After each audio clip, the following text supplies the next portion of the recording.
Leiset hồn in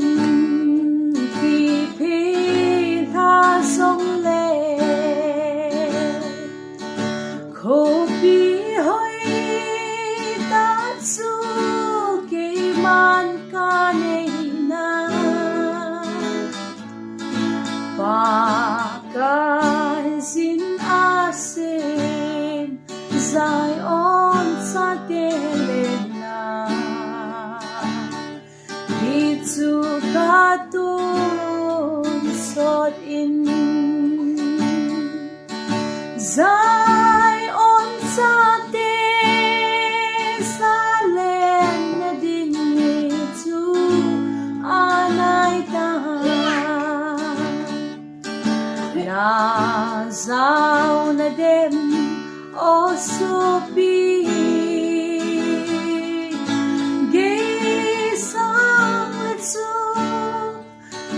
Sot ko ki hon hom lo din hin ko dam lai pagkai sa di vivin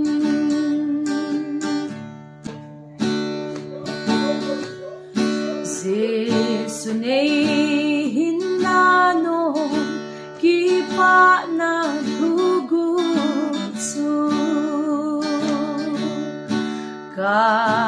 Katagaw mo na ibig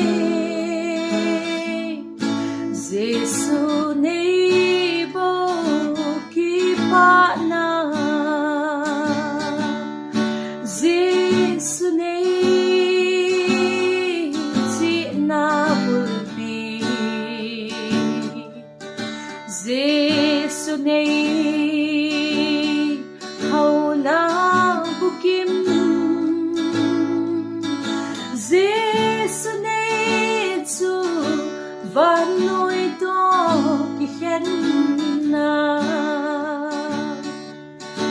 Jesu ka nei hi se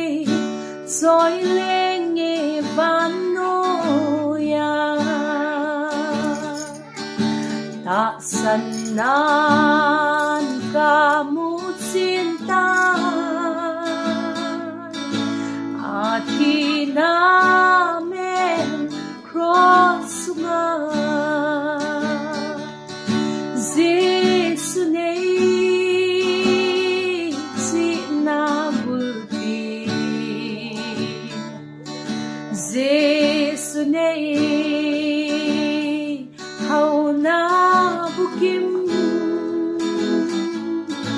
Jesu ne chu van noi to ikhen na van kanan ka inding Leiset ka hol sin na ay gupta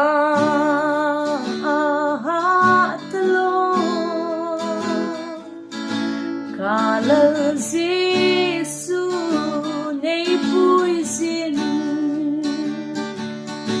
Jesu nei si na bulbi Jesu nei hau na bukim